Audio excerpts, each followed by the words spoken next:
Mark here from Mark 2.0. Well, Brian and I are just thrilled to have this musician on our podcast. Colin Tyler joins us from London. Thank you Congrats. So much. Thank you for being here. Hi, everyone. Hi, really delighted to be here. It's an honor to be here and good to see you guys getting out there, letting people know about musicians and artists and so on. So. No, this is great. Be sure to subscribe. We love it so much. Everyone listening, be sure to subscribe. Now, I'd like to start with your music career, of course. Yeah. And what style do you consider your music? Well, obviously it's not punk, judging from how I'm like dressed and everything. I mean, like everybody, I started with an acoustic guitar, something very simple. And, the directions that I went in were more in a rock direction. I used to have a rock band here in London, and for about 4 years or so, we played all over like smaller venues all over London. And then like all good rock bands, we split up just when we got good, so and then I did my own stuff. I actually got into dance music for a while. I actually learned how to do production, how to produce dance music. I took a course in London. And I really got into that. I really enjoyed that for a while. It was kind of a new direction. And then I sort of got into sort of singer-songwriter stuff. But right now what I do is if I'm playing in a big venue, then I will play with other musicians. But if it's a small venue, then I'll just play myself. The way I play my music now is very much like I like fingerstyle guitar. That's when I write songs, I love playing them in fingerstyle guitar and that sort of style. But when I'm producing stuff, or when I get it produced and get help producing it, and when I'm performing it in a band, I really like the pop rock stuff. So I like kind of indie pop rock, So to me, that's the best of all worlds. It's kind of a little bit of pop, a little bit of rock, and it's got that rock energy and attitude, but it's also got the kind of pop layers of other instrumentation and everything. So it's richer and fuller. So, that's what I do when I'm producing music. So it depends on the context is really the answer. You know what I mean? So, but fingerstyle guitar, if I'm just like picking up music and trying to play and stuff like that, that's the sort of style that I enjoy and playing and getting into. So, yeah. What are the places that you're playing like? I mean, where are you playing and what are those venues like? How big are they and what's the vibe in there? Yeah, well, it varies a lot. I mean, I haven't played obviously huge venues like arenas, but I played in decent sized venues all over London. It varies. I mean, some venues, it's like a typical music venue. You have a big stage, you have, people like standing room only and everybody gets, up for it and all that. Other places are more intimate and more sort of, singer-songwriter style, and people are sitting down, drinking their wine and whatever it is and that sort of thing. So it really depends on there's so many, I mean, in a city like London, it's such a huge city. So you've got everything under the sun over here, I'm sure in your town as well.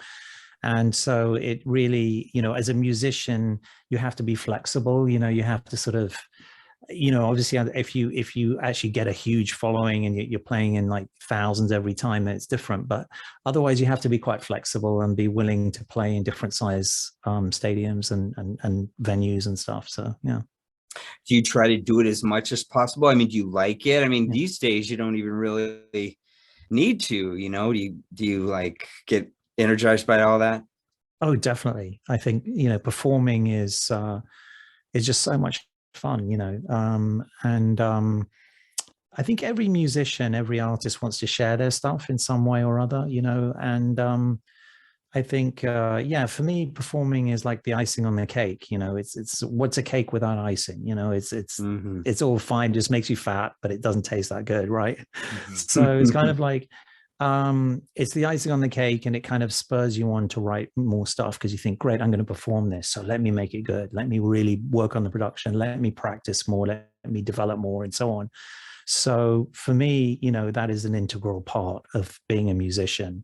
And I think, for most musicians the same, even if they want to be in the background, they still have a hankering to play in front of people, because I think it's something about music. It's about sharing it with people. It's about expression. It's not just about writing it in a diary somewhere and then putting it away on the shelf and never seeing it again. So I think I think most musicians are the same. You know, they don't have to be a front person or, you know, right out there kind of thing, but most musicians do like that. So That's awesome. Me, my guys, we'd record something so hard. We're like, now how the heck are we going to do that live, guys? You know, something like that. And that's one of the exciting things about it, isn't it? Because it's like you're thinking, how am I going to do this in this venue, in this place? And what kind of stuff can I use backing tracks? Can I, you know, do I have to have a full band? Do I get a projector and put something on a screen behind? In some venues you can do that. You know, how much out there should I be? Because you have to gauge the audience, and, you know, you want to be like, the energy needs to be similar to the energy of the audience and all of that stuff. And it's quite fun to sort of, it's a challenge to think about all of that stuff and to sort of try to you know, get it to adapt to the circumstances. So, and things are so different now with the whole digital age compared to when we were seeing. I mean, when I was seeing, I'm not going to age you, when I was seeing live bands, when I was seeing Pearl Jam, I see you have a Pearl Jam shirt, you know, and even before that, things were very, I don't know, structured for bands, you know, and now things are much freer and, like you said, open to all kinds of options, especially in the live setting. So what does your stage look like? I mean, when you have the whole band compared to when you have the little band, do you have any light, you know, special lighting or anything, or kind of a theme or anything like that? Or you're just kind of like raw? It's pretty raw, you know. I mean, it's not like Coldplay, you know, where you get all those crazy lights and everybody's got their little, you know, whatever the gadgets or bracelets or whatever they use, you know. I mean, it's really a focus more on the music. You know, it's more about that than, I mean, I'm not like casual clothes when you play. Yeah, I was going to say, I mean, because when I play with people, everybody keeps asking me, you know, what should we wear and what should we say? Just wear what you want, you know, just bring the energy, bring the attitude, bring the all of that stuff, because that matters, you know. I mean, that's really what matters at the end of the day. The other stuff is nice, but, you know, it's I think it's just, you know, not that important for me personally anyway. So right, it's just glitter. Yeah, I think so. Yeah. I mean, I think nothing, you know, against glitter, but I was always absolutely. just wear whatever, you know.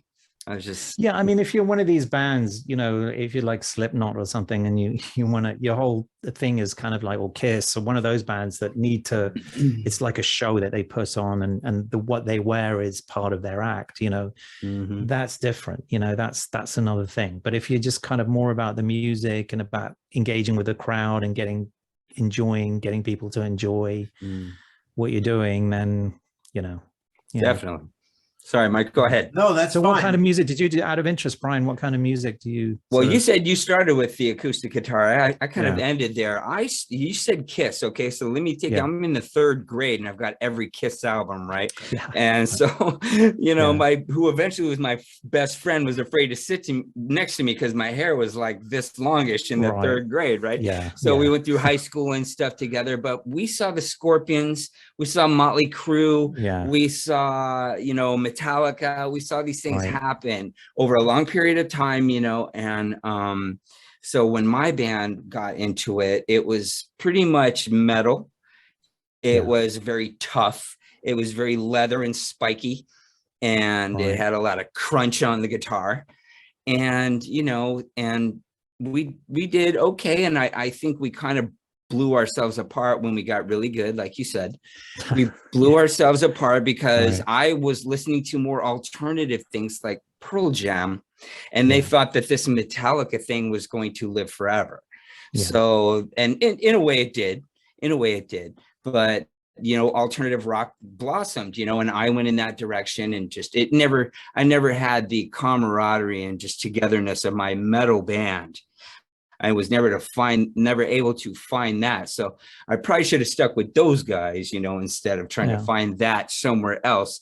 But, you know, these things happen. But But you started with your acoustic guitar, you say? Exactly. Now that's what I do just for fun, you know. And so what were you listening to with your acoustic guitar, and what were you trying to play and stuff like that back then? Yeah, I mean, you know, back then, yeah, in the midst of time, you know. Yeah, yeah, I mean, you know, the usual classic kind of singer-songwriter stuff. I think, you know, when I first got a guitar book, it's just, here's a Bob Dylan song, you know, Blowing in the Wind is probably the first song I ever tried to play. And it was just, you know, those classic kind of acoustic songs, you know, that you just kind of strum along to, and you learn your open chords, and then you graduate to some fretted chords, and then you sort of do a little finger picking, and then, you know, you just gradually expand your technique. Yeah. In But terms there's of not a my, lot of people though, Colin, that can play and sing. To play yeah, and sing is kind of a cool thing, you know. So that's yeah, actually where I'm more comfortable, is the kind of music you're talking about right there, because it's not too intense or anything like that. It's yeah. fun. It's fun. Yeah, I mean, absolutely. I mean, you know, somebody like John Mayer, you know, how he manages to play so well and sing at the same time so well. I think it's almost impossible to, I mean, I think as a performer, if you're a singer-songwriter, your first focus is on singing, because that's the communication with the audience, you know. So you don't want to be worrying too much about, you know, playing intricate parts in your guitar, and then kind of, you know, barely kind of getting the words out, because that's kind of getting the getting it backwards. But yeah, I mean, some people can do that better than others. You know, some people are good at it.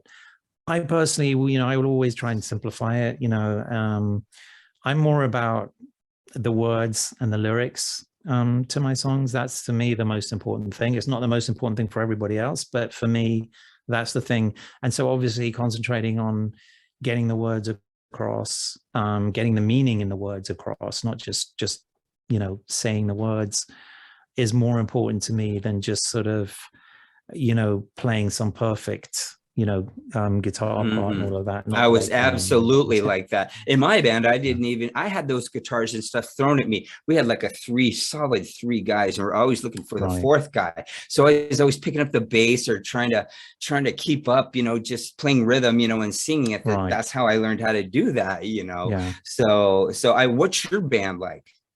Yeah, I mean, I you know, it's changed over the years, but I mean, I had a rock band some years ago, and that was very kind of European. I mean, it was with people from all over Europe, and we were together for about 4 years, and you know, Italian, Spanish, German, you know.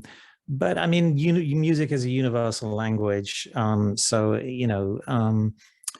They were kind of professional full-time musicians. When I was in that band, I was still working. I had a full-time day job, and I was kind of doing this at night, you know, just kind of fitting it in. When we can talk about that if you want later. But so there was a bit of a clash there, because I just didn't, they grew up with music from the age of 5, you know, that's all they knew and that's all they did. And they were kind of living from month to month as well. So the you know, where are we going to get our money from? You know, how are we going to make money from these gigs? How are we going to, you know, and so on. So the priorities were a bit different, you know. So there was a certain tension there right off the bat, you know. You know, it's different if you're like in high school or in college, and you get together with a bunch of friends and you form a band, and then you kind of growing together and all of that. So very much it was a matter of me trying to keep it, you know, keep the ship sailing, you know, and people sometimes pulling in different directions. But musically, I think we all like rock. We all were into, you know, playing very musical stuff. And you know, we love practicing and jamming and stuff like that. So, you know, musically we were pretty much on the same page. The rest of it was more of a challenge, you know.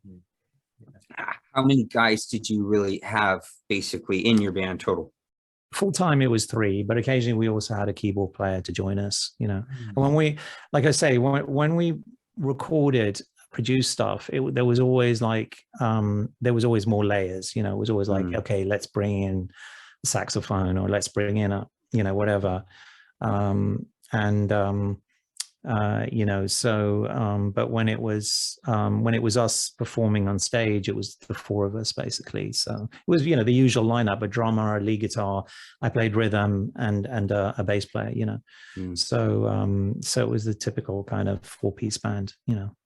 And you still do that and do solo stuff too? I play with bands now, you know, depending on the situation. If I'm playing on a bigger venue, I have plenty of people I play with. You know, I just call people up and say, okay, can you come over? We'll play. We'll do a couple of rehearsals, and then we'll do the gig. If it's a small venue, I'll just play myself.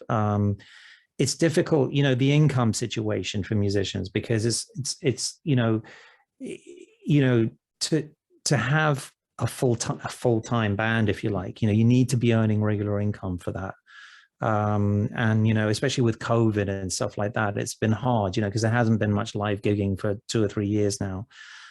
So it's very much more of a kind of, you know, situational thing. You know, it depends on the situation and the venue and the money that you can make in that particular gig and stuff. And so you have to kind of improvise your way through it now, you know, so. Wow. Sure. Mm-hmm. So what have you done like in the past month or two? Yeah, actually I keep producing songs. Use you know, I do a lot of production now remotely, so I kind of like I send my demo. We were finding other people doing that too. They're hiring people from all over the world. It's kind of cool. It's great, actually. It's great because I think it allows people to work without being in the same place. So you know, you have a producer and you can get to a producer in Nashville, for example, who will do your track for, you know, whatever amount of money you can agree, and then that's good for them and it's good for you because you get a bigger choice of people who can do your stuff for you. And a lot of them are like multi-instrumentalists, you know, they can play different instruments. A lot of the time they record the drums, you know, that's not everybody's taste. Obviously, if you're doing metal, you want live drums because of that, the power that you get from that. But I mean, you know, for me, for more the pop rock sound that I have now, that suits me fine. And yeah, so it gives more flexibility for both sides, I think now, and you don't have to pay for studio time, which is also, you know, a saving because you're just paying for they do it in their home studios or their personal studios, so it's kind of an all-inclusive thing if you want to get something produced. So I keep producing stuff. I released an album a year and a half ago, 2 years ago during lockdown called Tin Can World, you know. And I put that on Spotify. And you know, I like writing socially conscious stuff and stuff that people can relate to and sing along to, you know, and stuff like that. So yeah, the songwriting, I really enjoy that. But you've got to, you know, you can't just write songs, you have to get them produced, you have to start performing them, you have to sort of get it out there, you know, otherwise it's just, you know, you sure sound like you know what you're doing. Do you have quite a bit of material? I have a lot of material. Yeah, I do. Yeah. Sounds like you've been doing it for a while and doing it well. Yeah. Wow. Awesome. Well, awesome. What about that Julian song about Julian Assange? What inspired you to do that one? Yeah, well, you know, I mean, obviously he's been in the news a lot, and he's a huge figure in terms of freedom of press and freedom of speech and all of that. And it's a very controversial issue. You know, this whole idea that somebody, I mean, you know, for me, it wasn't about taking a sides in it. You know, I can have a position about Julian Assange. I can say, yeah, I'm in favor of freedom of speech and all that. But the song was more about telling his story, you know. Sure. So it's about, you know, somebody who's being imprisoned for telling the truth in a way, you know, for trying to come out with you know, the truth about what's going on. And so really the song is a story, you know, it's if you listen to the song, it's just a story about his life up until now. It's like, you know, as ever, you have to make the music as good as possible because people will switch off if you don't, you know. Exactly. Yeah, it's really a story about his life. And I also I did another song called Meltdown about climate change, but again, it's a very kind of rocky, kind of sing-along type anthemic type song. Yeah, I love writing about things that interest me, but it could be anything. I mean, it doesn't have to be anything political, or it could be something to do with, just an experience that I have, or watching something happening, or something that's going on in my life, or whatever, so. Yeah. I tell you, Colin, you're onto something here, because I saw Adele's album premiere at #3 on iTunes, because some political thing was going on, and 2 people had written a song, and it was even the same title, and it was 2 different artists, and they wrote a song and they beat out Adele. And I think this is kind of what we're looking at moving forward as we move away from large record companies, because we've moved away from that. I mean, they still have some grip on some things, but it's only a matter of time till that kind of dinosaur media goes. And once they do, it's basically going to be who controls the internet, I guess. And I hope it stays relatively free, so people like you and me can write a song about what we want. Yeah. Being this or that, being that, regardless, as long as it's not, violent or something like that, or threatening to somebody like that, I just think what you're doing is probably about the smartest thing a musician can do today. What do you say? Definitely. Yeah, I mean, I think so. I think it's, people are tired of hearing bland stuff that doesn't really say anything and doesn't mean very much. And, I think, there is that fear, though, isn't there, with a musician, that of not being controversial, because some people are scared, if I write about something that's political or, controversial, I could get canceled, so there is that. I think that's an issue with the arts generally, is that there's this fear as well of trying to sort of, be acceptable, especially when there's not a lot of money being made. You want to just sort of say, okay, I'm going to write something that is going to be accepted by the mainstream. And Colin, I come from a time of Eddie Murphy and Andrew Dice Clay, and they were as offensive and controversial as the day is long, and it was great. I totally agree, but you know what it's like on social media now. You say something controversial, and then you get so much hate kind of spewing in your direction. Sure, Mark, we should start something called controversial media. Yeah, absolutely. A platform.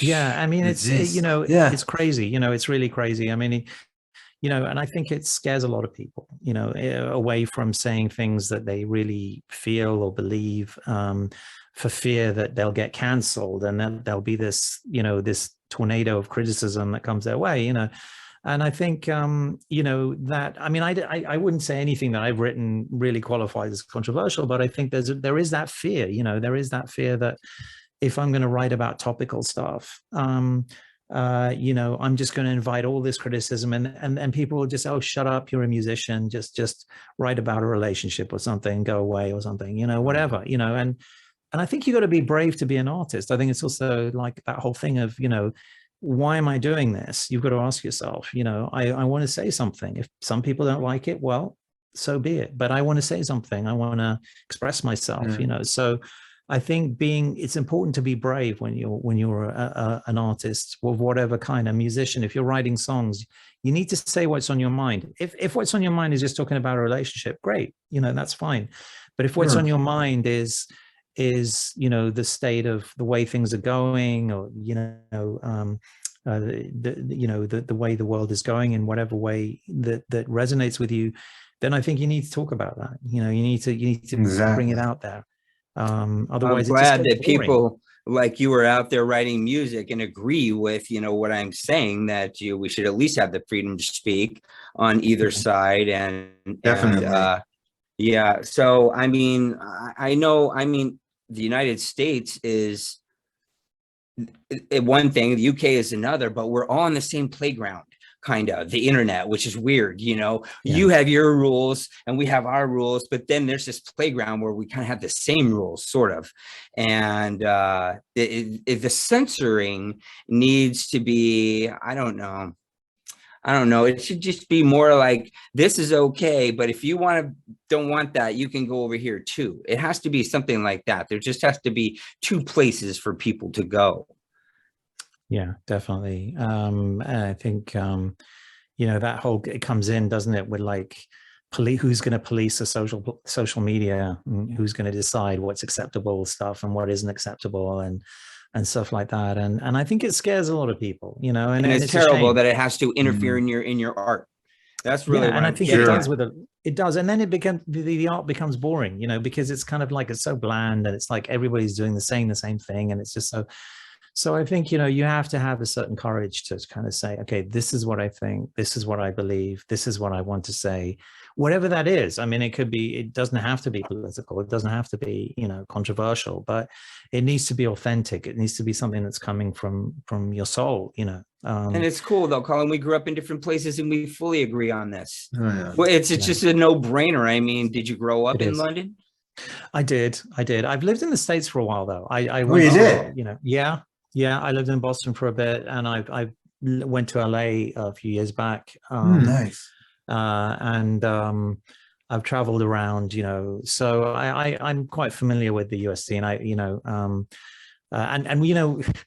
mean, some people joke that Britain is like the 51st state of the US, because yeah, that's a good point. Well, because we kind of this kind of, we tend to imitate America in a lot of ways. In America, we get so much news about America here in Britain. Sometimes you read the news here and you think, what country am I in? Because it's kind of like, but yeah, I mean, it's and obviously the language thing and all of that. But I think there's a lot of differences in saying that. I mean, I think you guys can actually play football, soccer, a lot better than us. Oh yeah. Yeah, although I used to be, when I was a kid, I used to be into your version of football, because we got it here on TV. And when I went to the US and I lived there, I used to watch, was it the Patriots? I used to watch. Oh, sure. I used to go out and watch the Patriots. I think this was a little bit before the Tom Brady era. So okay. Oh, I know what you're talking about. Yeah. This is before they became winners, right? Now, what about growing up? What kind of music were you listening to? Because I'm a big UK 80s fan. Yeah, I mean, I like 80s music, 90s music. Pretty much similar to what you have in the US, I think. I mean, in the 90s, you had a lot of grunge. Here we had what's called Britpop, which is a bit of a throwback.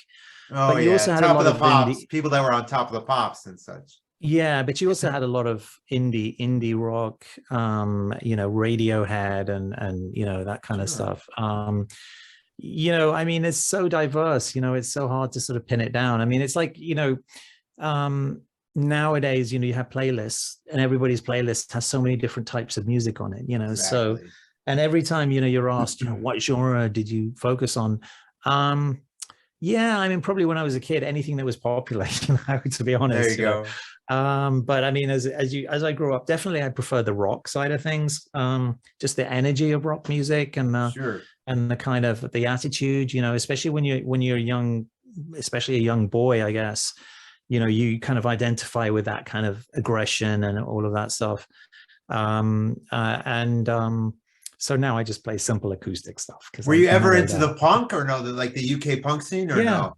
A little bit. I mean, I mean, some of it is really good, I mean, it's the pop punk stuff, came up, and I think in the UK, but the US had like Blink-182 and all of that stuff. And they started in the 90s. And but really, everything came British first. Yeah, literally. I mean, even Metallica says they heard this death metal coming out of Britain. They're like, "Did you like that? I don't know. Did you like it? I don't know. That was really." But it was actually most everything came out of the UK first. Really did. Yeah. I mean, the influences are, but I think American music has found its own ways and directions. I mean, like hip hop. Since then, since then, I think American music has kind of taken over a little bit, and I think it's kind of setting the trend. But I think if you go back to the birth of rock and pop in the 60s and 70s, then yeah, that the great British rock bands, for example, were incredible, and then they definitely set the tone and influenced a lot of bands. But then you had, I think the Americans went in their own directions, and America's such a big country as well, so you have so many different branches that have kind of gone off. It was MTV. It was Right. Exactly. That's what did it. Yeah, really. Videos. Yeah, it was over. Then I mean, then it was like Judas Priest and the Scorpions. They're all European bands, Ozzy, and they're just coming, and then it slowly went to MTV, and it was over. Yeah. No, it's but I think, MTV, does anybody watch that anymore now? I mean, it's no, they don't even have music videos. Yeah. Right. I don't even know what the hell they play on there anymore. I really don't. It's a good point. It's been literally so long. I don't remember the last time ever. It's been like a decade probably. So you've had what are the projects? You have some legal training. I mean, what explain that to me, please. Well, I actually qualified as a lawyer, and I mentioned earlier on that I had a day job while I was like playing music at night, and that day job was working as a lawyer. Good day job. It's okay. It has its compensation, but I mean, I worked in New York as a lawyer a little bit as well, actually. So, and London. So, and yeah, I mean, it's very different, obviously, and it taught me different things, and then eventually I got bored of working during the day as a lawyer. So what I did is I thought, well, what can I do to combine that with my enjoyment of music and creativity? And I thought, well, why don't I specialize in copyright law? Why don't I so I did a diploma in copyright law here in London. And I started writing about copyright law. And then I eventually wrote a kind of an ebook for musicians about understanding the music business in the US and the UK, because they're different, but they're also very similar. So, that's the kind of direction I've gone in, is kind of thinking, well, let me just continue with my music as the thing that I really love doing, and the creative side of my life. But at the same time, let me use my legal knowledge to help musicians, to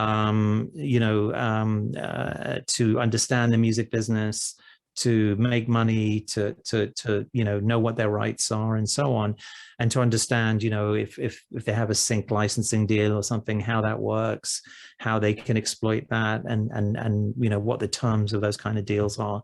And so, so I've gone away from that sort of intensive legal practice towards kind of combining it with my music and my passion for music and creativity, that lifestyle suits me much better now. So Well, I love your demeanor. You're very calm and obviously very smart, and that just kind of comes off right away, and nice. I like that you take that and put it all into music. I mean, you must love doing it. I mean, you don't really have to do it for, the money or anything like that. It seems like, you really have that covered in other ways, and you really just want to share. What are your goals right now?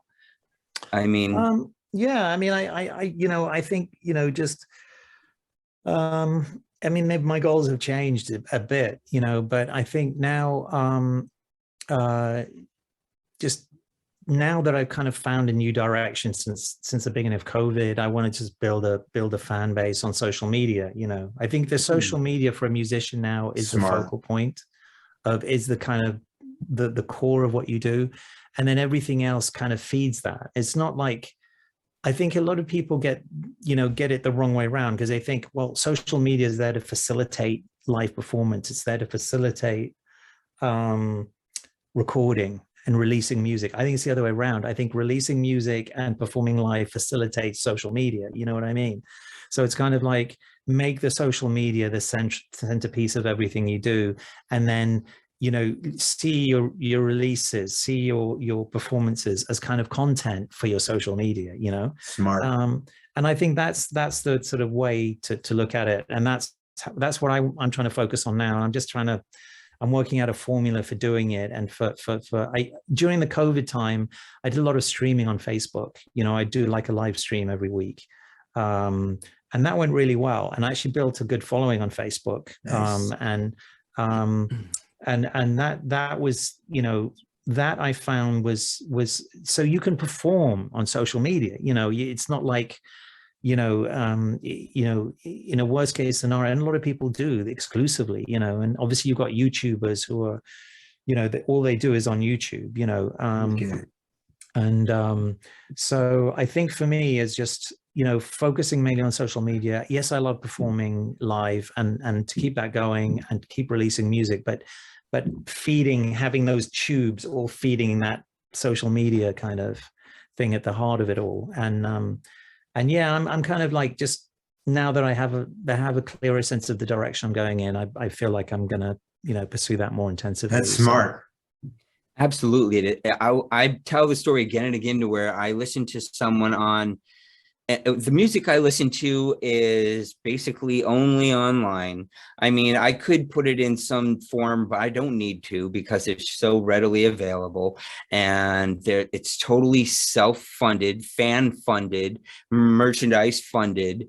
And it is, I don't know, I just felt such a connection with this band, and it's so immersive because you actually can like look into their lives. I mean, like you said, they kind of just base it all around, and it was because of COVID. And I'm so thankful that so many beautiful artsy things are being shared now because of that. You know, people had to hunker down and they had no choice but to reach out. They had no choice. And you were smart to go in that direction. And, and I think it, like you said, it's really the future. And your legal mind, you know, I'm sure you could, you know, always help people. What about internet law and stuff like that? Yeah, I mean, it's all part of the same thing, you know, because like music now is downloaded and streamed. So, you know, when you talk about copyright law, for example, it's all about streams and downloads. It's not about physical recorded music. So internet law is music law now, you know, or music law is part of internet law, you know. So it's Mark and I are always like, are we loud? Can we do that? Yeah, can we share this clip? Can we do that? Constantly, it's like a nightmare. And you know what, when you think, people think, I want to do a cover song on YouTube, for example, and they're worried, oh, can I do that? And you know, and what's the, you know, what's going to happen? And it's going to get taken down, and what are the consequences? How does YouTube ban? And these simple things, you know, everybody should know, you know, so that it's just very clear for people. And then, you know, in time, I think, you know, what we need is to, as musicians, is we need to develop unions and the power to kind of challenge the governments to change the laws a little bit, to make it a little bit easier for musicians to make money, and to stop these social media giants from kind of, you know,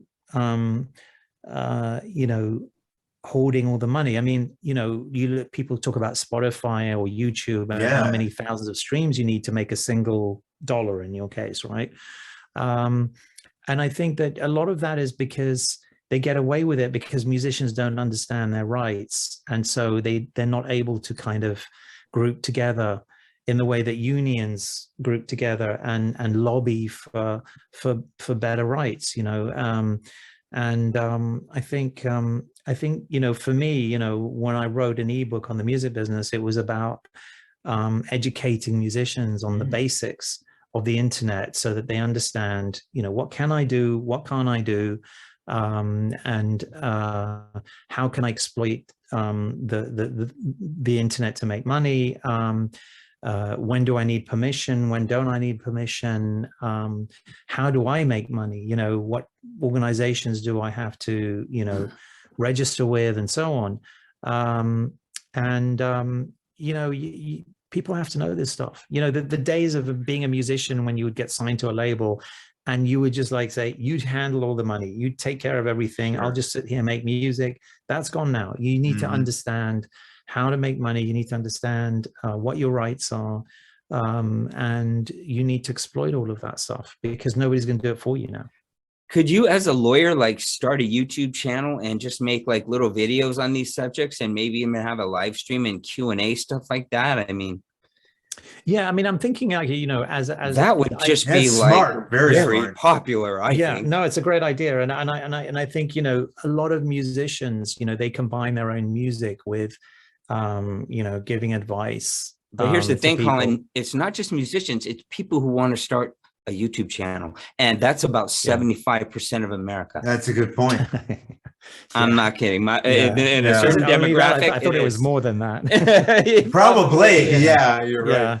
Yeah. But I mean, you know, it's, you know, yeah, absolutely. I mean, all right. Don't forget me when you have $1 billion, Colin, please. There we go. So cool. What's the name of your book? I love that guitar. Let me hang on. Yeah. Hang on, Mark. I gotta ask you. Can I see that guitar right there? I love guitars. This one. Yeah. Oh, okay. This is my acoustic. So nice. this is just an acoustic guitar. So it's like a, what is it? A James Nelligan? Does that ring a bell? It's an American brand. Oh, yeah. Really? It's like a medium range, middle range. It's not like a Gibson or a Martin or something, or a Taylor. I have a Taylor actually, which is cool. What guitar do you play, Brian? Mine was just like an Ibanez. It was an Ibanez acoustic, very mid-range. Yeah, I do the same thing. I just buy old junky guitars because I just like them. You know, I find them and I just want to dust it off and make it good again. And it's hard to play. And I tell myself the harder it is to play, the better it makes me play. And you know, so you know, sounds good. Yeah, I know. I kind of might go the other direction. The easier it is.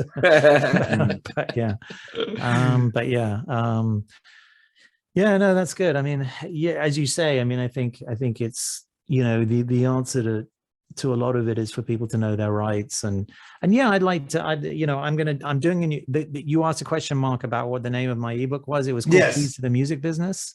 We'll make sure to post it. Yeah, I will. And I'm actually doing an upgrade on that now. I'm working on it. And so, you know, it's not going to be very long. It's just like 30, 40 pages, but explains everything in a concise, easy to understand way.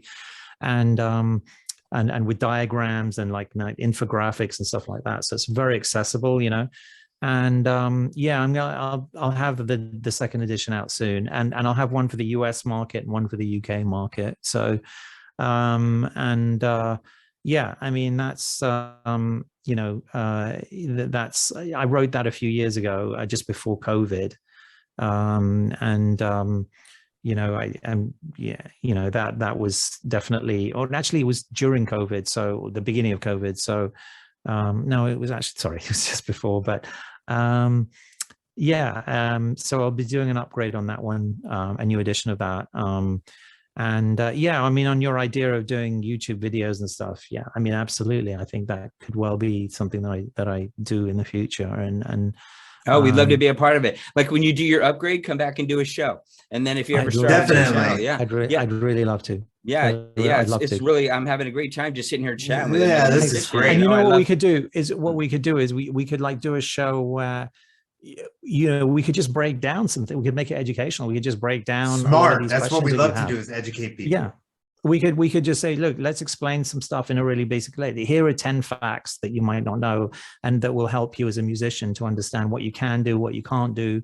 You know, it'll be really, really helpful to people, you know, and yeah, once I've got my new edition done in the next, you know, 2 or 3 months, let's do that. Let's do a 30-minute show, and we'll just explain the whole thing to people. So that we could even do a live stream probably. Oh my gosh, that's cool. Stream.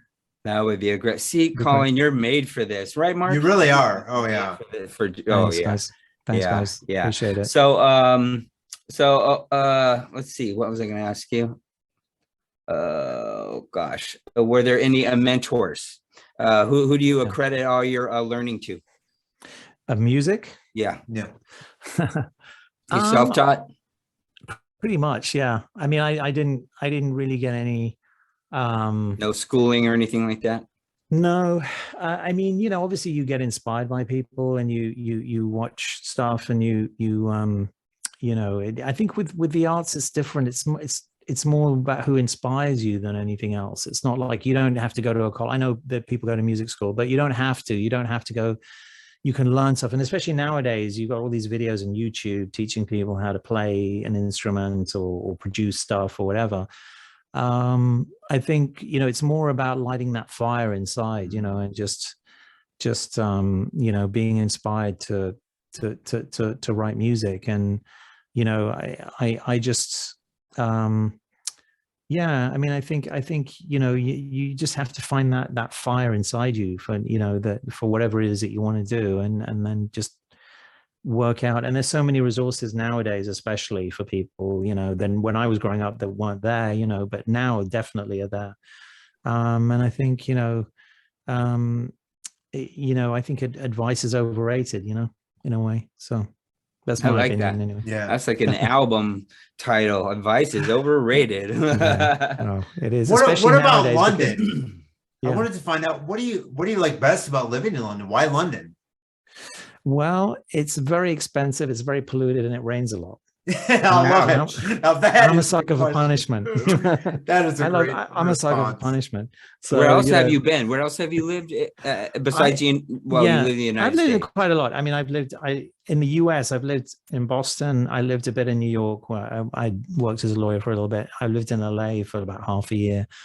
Outside of that, I've lived outside. I've lived in other parts of England. I mean, that's probably where I've lived. I've traveled a lot, I just Sure. for work and for pleasure and stuff. So, but yeah, I mean, I'm very comfortable going to different places and living in different places for sure.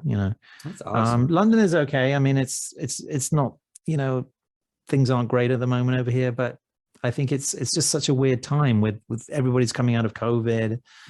And it's people are finding their feet, and the economy isn't doing great, and so it's but I think it'll settle down. We'll get back to what it was, and soon. But they still Yeah. have those big music festivals in the summer. Yeah, we have massive music. We And have those are packed, like all those 80s Probably heard of artists. Glastonbury. Glastonbury Festival. Does that ring a Oh bell? yeah, okay. Yeah. Because what's his name? Jay-Z played there a couple of years ago, and Wow. Kanye did a thing, which is because usually it's rock. That's the focus of Okay. it is rock, but they started allowing these big hip hop stars to come over and stuff. But yeah, I mean, festivals are huge here, but I guess in America they're also very big, aren't they? So you've got Coachella and you've got like Lollapalooza. That's a and all good that point. stuff.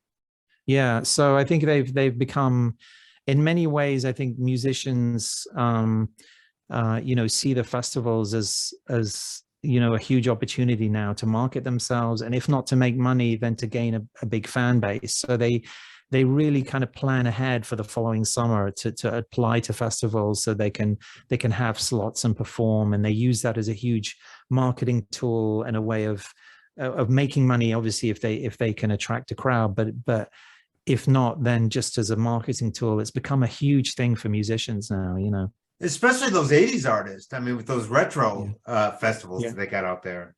Yeah, they've got everything now. I mean, it's just everything you can think of. They've got. Do you have a festival in Phoenix? Do you have music festivals? We have They regular go through concerts. here. Yeah. Yeah. Lollapalooza and stuff always went through, and Monsters, the metal shows, Yeah. Or I went to the mixtape tour, which was In Vogue, Salt and Pepper, Rick Astley, Right. New Kids on the Block. Yeah, cool. It's been a while, It's been a while since I've seen a situation like that, though. Since I don't know. Well, what's the last big? Do they still have big shows like that out here, Mark?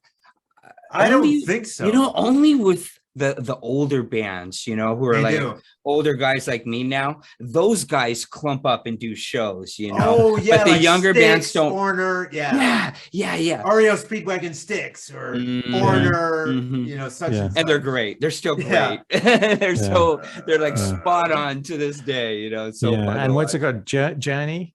Oh, Journey. Oh, sure, yeah. Yes. Yeah. Yes. And we Yeah, just like- had the guitar player for Great White, and Yeah. they Mark still have their Kendall? band. Mark Kendall, he was just great, and they still tour and do their shows and stuff. It's so, but what I think is, I mean, I hope you keep putting out content, because I'm going to check out, because dude, I'm really impressed. I'm going to watch what you put out, because you are super smart. And I hope you do some of this legal stuff, because that stuff is fascinating to me. And I need this information too, because I just have question after question after question about the internet, and I think everybody is really confused by it. Sure. And I don't want anything to overshadow your music. I mean, but no, I mean, I think it complements it. You know, I think it's complements it, and I think it's, you know, it's you know, it's nice to do different things, but I think, you know, it's you know, what does that guy's name? Ari Herstand? You ever heard of Ari Herstand? Mm-mm. He's an American guy, but he's a musician, but he also like writes books about the music business. Wow. Okay. And teaches people, you know, about the music. So I mean, I think a lot of people are doing that kind of thing. They're combining their music with something that's related to music. I mean, some people, they do production, or some people do photography, or some people do you know, management or PR, and then they also have their music on the side. I mean, in my case, it's having my legal skills on, you know what I mean? So it's a different thing, but it's the same concept of just having something that complements your music, and that allows you to sort of, in some cases, to pay the bills, in other cases to help people, while still doing what you want to do, you know, what you love to do, and stuff. So and it's a good way also to get fans in, because you can, like, people come in because they're interested in your videos for one reason, but they stick around and they say, oh, actually, okay, I actually like this person's songs as well, and I like this person's music as well. So, you know, so there's nothing wrong with that. Smart. You know, as a way of kind of, you know, cross promoting yourself, you know. So and I like you write about social relevant things, you know, and being a lawyer, just I don't know, just it's just really nice addition to that, you know, especially in these questionable times that we're in. Well, they're always questionable times, you know. Everybody, honestly, that's a good point. Honestly, I mean, everybody, we like to think that these are really weird, crazy times, but everybody says that, you know, every generation. They're just new, aren't they? It's just a new situation, and it's uncomfortable. They're just new, exactly. And nobody has the answers yet, and that's until people have the answers. And then eventually people will find answers, and there'll be a whole new set of problems that people don't know. Here we go. And then you'll solve exactly them all. What you just said. You'll solve them all, Colin, for us. Yeah. Me? No. Well, keep those cool songs coming, and keep them going to the social things, because something's going to happen, because you're really onto something there, man. Just, keep with with the situation of the world, you know, and you just got a great heart, and you're super smart, and man, I could just sit here. That hour just flew by, Mark, didn't it? And not only do you got that singer-songwriter look, you also look like a scholar, professor. You know, there's just something about you. He looks like a folk singer to me. There we go. Yeah, a good point. He looks like that Paul Simon smart look to me. But he does look like a professor too. Honestly, a few years back, I was in, I think it was Philadelphia. I was just traveling around, you know, just before COVID, right? And this woman walks up to me in an elevator, and she says to me, she doesn't know I'm a musician, so she doesn't know anything about me. And she walks up to me, do you know, you look exactly like Bob Dylan. And she doesn't know I'm a musician. And I was like, oh, okay, that's interesting. I've had a few people say that, you know. I think it's a kind of like crazy hair and, you know, stuff, but you know, but yeah, I mean, I do give off a certain folky kind of vibe. It's awesome. It's awesome. There's nothing wrong with that. I do get that vibe. No, it's beautiful. It's a beautiful thing. Well, make sure you come back when you update that content, because we really want to be a part of that. And I'm glad. I think we made a friend today, and I can't wait to do this again. Yeah, I really look forward to, and I look forward to checking out your future podcasts. So thank you. We really appreciate it. Great. Great.